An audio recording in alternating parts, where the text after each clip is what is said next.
In an era when environmental and social governance, or ESG, is a key metric for business and charities, one measure of success is the ability to track the impact of programs and funding.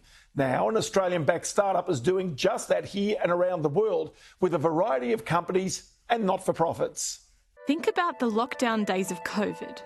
Lonely days for many people, socially isolated. But one company, Socialsuite, created a free program to allow organisations to monitor the impact on their people. More than 1,000 signed up in a matter of weeks. It is a classic example of environmental and social governance. But the concept of ESG goes much further for companies. While ESG reporting is voluntary in Australia, India, Hong Kong and New Zealand have made it mandatory. The UK and US are moving that way too.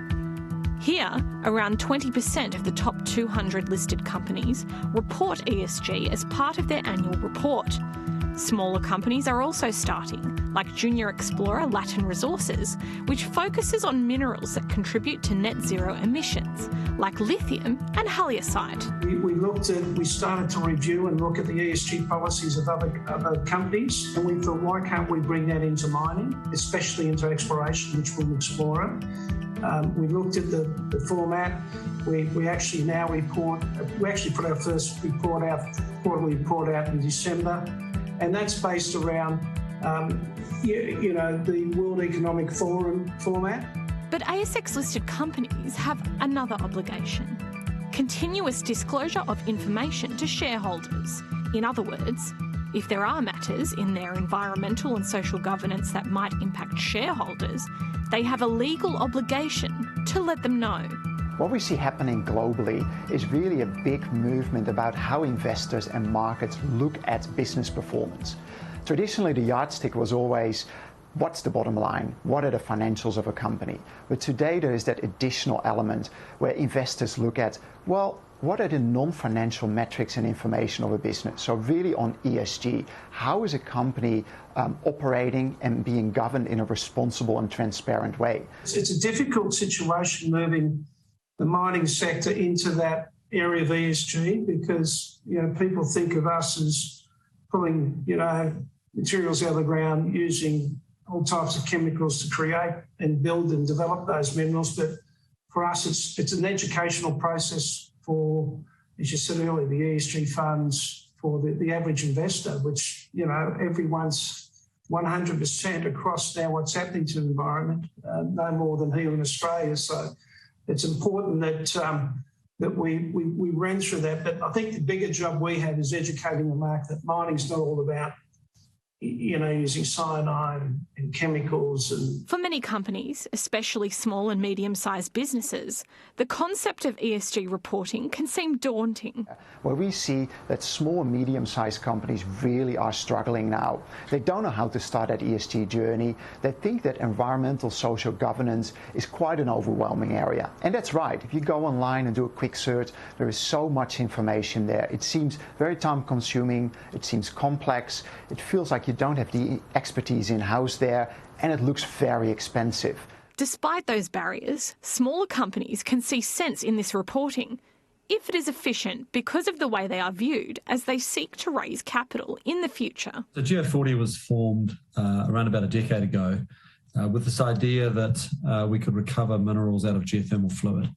And so geothermal fluids, if you think about a hot spring, the silky texture of the water is silica, and there's a whole range of minerals in geothermal fluid. So nature's doing this work underground where it's dissolving these minerals out of the rock, and they're sitting in those fluids. So when we generate power in geothermal power stations, we're using the heat in that fluid, but nothing else.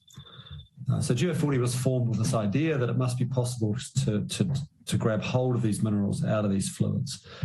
And that's exactly what we do. We recover strategic minerals out of geothermal fluids. So there's been enormous focus in recent times, in terms of green investing and sustainable investing. And while we were doing all those things, it's becoming much more important that it's discoverable and done formally.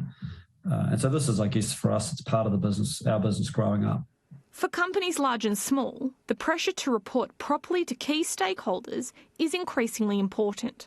ESG reporting is for everyone, for every industry, but we mostly see it's in that small and mid-size element that our companies are struggling.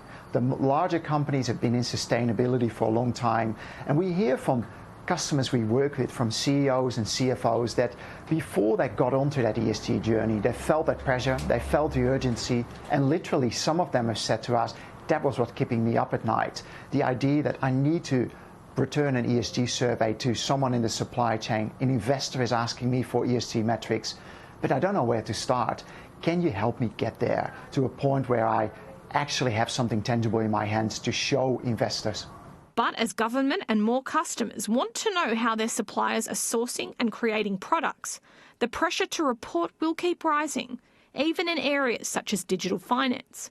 Cryptocurrency players are now conscious of reporting, especially with concerns around the amount of electricity used to generate new coins and tokens. You really can now buy green Bitcoin if that's what you wanted to have in your portfolio, and I think that's something that Elon Musk was wanting to see. And hopefully those concerns will be addressed soon enough, and people can buy their Teslas with Bitcoin. For all these companies, the reasons for reporting on their ESG are different. That's because various stakeholders will have different priorities, but that is also why transparency about practices and corporate policies will be increasingly important for all companies. The first one is about accessing capital, and that's really demonstrating that you're doing something there, you've got your report, you've got your non-financial disclosures. But there's things that are coming really now, that is looking at regulation and compliance. Risk management is important. Then there is investor relations and information flow to really proactively get the information out there around how you responsibly report and operate your business. We're also looking at reputation and branding at large. Driving profitability and growth are some really key opportunities around ESG, and having measurable achievements. And that's when companies might already be reporting on some high-level United Nations Sustainable Development Goals, but they can't really demonstrate how they are impacting those goals. And with ESG reporting, you're getting really a lot closer to demonstrating that impact you have. So there's a lot to leverage there, but you need to start that journey, ideally today, to get ready to leverage and really get that value out of ESG. Coming up after the break, Lynas boss Amanda Lacaze explains the strategic importance of rare earth minerals and why a $500 million investment in Kalgoorlie makes the world a little less dependent on China.